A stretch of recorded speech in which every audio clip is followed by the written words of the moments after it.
Assalamualaikum warahmatullahi wabarakatuh. Gimana kabarnya anak-anak? Alhamdulillah semuanya baik ya. Nah, pertama-tama saya ucapkan selamat anak-anak sekarang sudah kelas 9. Ya. Sekarang kita akan belajar materi IPA kelas 9 ya. Materi pertama untuk kelas 9 itu sistem reproduksi pada manusia. Yang kita bahas hari ini submateri pembelahan sel.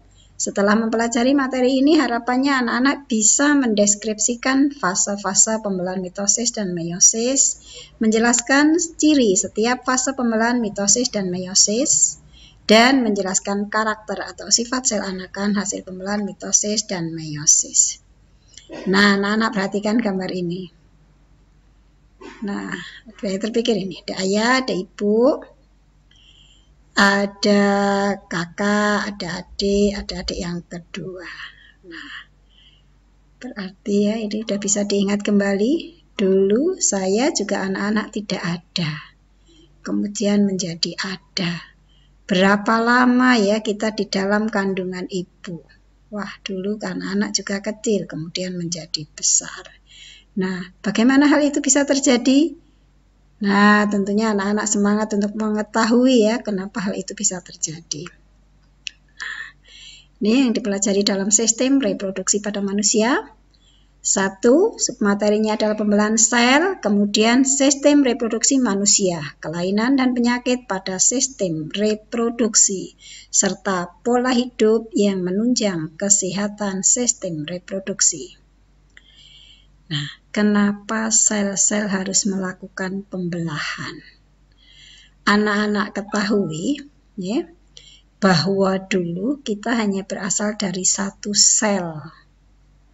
Nah, kenapa menjadi banyak itu ya? Nah, sekarang kita menjadi besar, tanya apa itu sebabnya? Sel melakukan pembelahan agar makhluk hidup mengalami pertumbuhan. Bayi yang awalnya ya bertubuh kecil akan mengalami pembelahan sel sehingga bisa menjadi manusia dewasa dengan ukuran tubuh yang besar dan fungsi organ-organ tubuh yang maksimal. Nah, anak-anak sudah paham ini, di materi kelas 7 ada ciri-ciri makhluk hidup. Salah satunya adalah tumbuh. Jadi untuk menjadi tumbuh itu ternyata ada peristiwa pembelahan sel yang menyebabkan jumlah sel makhluk hidup menjadi banyak. Ya, sebagai catatan, semakin banyak sel dalam suatu makhluk hidup, maka ukuran tubuh makhluk hidup itu juga akan semakin besar. Nah, sebelumnya mengapa sel itu membelah? Sebab yang kedua ini, untuk memperbaiki sel-sel yang rusak. Kalian tentu pernah terluka, bukan? Nah, saat terluka, beberapa sel di bagian jaringan tubuh yang terluka mengalami kerusakan sehingga darah keluar. Setelah beberapa lama, darah akan berhenti mengalir dan bagian tubuh yang terluka akan menutup dengan sendirinya. Tahukah kalian kenapa hal itu terjadi? Alasannya adalah karena terjadi pembelahan sel pada jaringan tubuh yang terluka tersebut. Pembelahan sel akan memperbaiki jaringan tubuh yang rusak sehingga dapat berfungsi normal kembali. Kemudian reproduksi. Reproduksi adalah proses seksual di mana sel-sel kelamin bergabung untuk membentuk individu baru. Anak-anak sudah pelajari bahwa salah satu ciri makhluk hidup adalah reproduksi atau berkembang biak, di mana hal ini ya, dilakukan untuk mempertahankan kelestarian jenisnya. Nah, untuk proses reproduksi ya, diperlukan sel kelamin. Mana sel kelamin dibentuk dalam tubuh makhluk hidup melalui pembelahan sel. Jadi bisa dipahami anak-anak kenapa sel mengalami pembelahan. Karena untuk pertumbuhan, untuk memperbaiki sel yang rusak, dan untuk reproduksi. Nah, sekarang pembelahan sel dibedakan menjadi dua, yaitu pembelahan mitosis dan pembelahan meiosis. Untuk lebih jelasnya, kita pelajari satu persatu. Ya. Pembelahan mitosis, ya, cirinya apa saja? Pembelahan mitosis menghasilkan 2 sel anakan. Dan sel anakan atau dikatakan bisa itu ya, ini memiliki karakter genetik yang identik. Artinya mempunyai susunan genetika yang sama dengan induknya. Jumlah kromosom sel anakan juga sama dengan sel induk, yaitu 2N atau diploid. Apa itu diploid?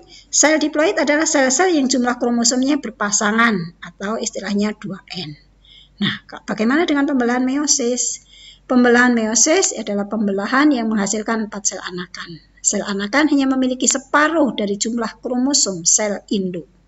Jumlah kromosom sel anakan adalah N atau disebut juga sel haploid. Nah, apa sih sel haploid? Sel haploid adalah sel-sel yang jumlah kromosomnya tunggal atau tidak berpasangan, disimbolkan dengan N. Nah, anak-anak bisa pahami perbedaan antara pembelahan mitosis dan pembelahan meiosis. Berikutnya kita lihat fase-fase pembelahan mitosis. Pembelahan mitosis terdiri atas 4 fase. Fase profase yang pertama, yang kedua metafase, yang ketiga anafase, yang keempat telofase. Ya, bisa dipahami anak-anak? Berikutnya akan kita bahas satu persatu fase atau tahapan tersebut. Profase, jadi gambarannya seperti ini. Ya. Membran inti mulai rusak menjadi bagian-bagian kecil. Benang-benang kromatin memadat. Gelendong pembelahan terbentuk. Kromosom terdiri atas 2 kromatid saudara.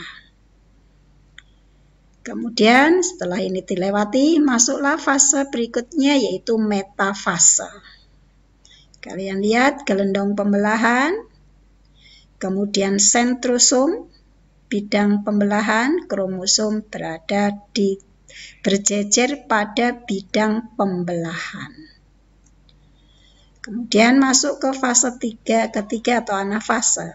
Nah, pada fase ini kromatid saudara dari setiap pasangan memisah menuju kutub-kutub yang berlawanan. Pada akhir fase anafase, kedua kutub sel memiliki kromosom yang jumlahnya sama. Dan fase terakhir atau telofase, sel anakan sudah terbentuk, membran inti mulai kembali bergabung, kromosom mulai merenggang. Terbentuklah sel anakan. Dan ini coba anak-anak perhatikan dari sel sel induk 1 sekarang sudah terbentuk 2 sel anakan yang sama persis atau identik dengan sel induknya. Demikian tentang pembelahan mitosis. Pembelahan mitosis ini terjadinya pada waktu yang diperlukan untuk pertumbuhan dan memperbaiki sel-sel yang rusak. Berikutnya adalah pembelahan meiosis. Terdiri atas fasenya yaitu profase 1, metafase 1, anafase 1, telofase 1, profase 2, metafase 2, anafase 2, dan telofase 2. Untuk lebih jelasnya kita pelajari satu persatu. Profase 1, membran inti rusak. Kromosom memadat dan kromosom homolog berpasangan. Terjadi pindah silang atau pertukaran segmen molekul DNA. Kemudian metafase 1, kromosom berjejer pada bidang pembelahan. Selanjutnya masuk ke fase anafase 1, di mana kromosom homolog memisah dan bergerak ke kutub-kutub yang berlawanan. Masuk ke telofase yang pertama, kromosom homolog memisah dan bergerak ke kutub-kutub yang berlawanan. Membran inti mulai terbentuk kembali, sitokinesis, menyebabkan terbentuknya 2 sel anakan yang bersifat haploid. Ini untuk tahap 1. Kemudian masuklah ke profase 2, di mana membran inti mulai rusak menjadi bagian-bagian kecil atau fragmen dan terbentuk gelendong pembelahan. Kromatid mulai bergerak ke bidang pembelahan. Berikutnya fase metafase 2, kromosom berjejer pada bidang pembelahan. Pada anafase 2, kromatid berpisah dan bergerak ke kutub-kutub yang berlawanan. Telofase 2, nukleus terbentuk, kromosom merenggang, dan sitokinesis terjadi. Anak-anak perhatikan pada akhir telofase 2 ini, sel anakan yang dihasilkan ada 4, dengan jumlah kromosom hanya separuh dari kromosom induk. Pembelahan meiosis ini terjadi pada waktu pembentukan sel kelamin. Demikian anak-anak untuk pembelajaran kita pembelahan sel. Semoga bisa dipahami bahwa pembelahan sel memang mempunyai 3 fungsi: pertumbuhan, kemudian perbaikan sel yang rusak, dan untuk reproduksi. Sampai ketemu anak-anak, untuk pertemuan yang akan datang kita bahas organ reproduksi. Semangat selalu. Assalamualaikum.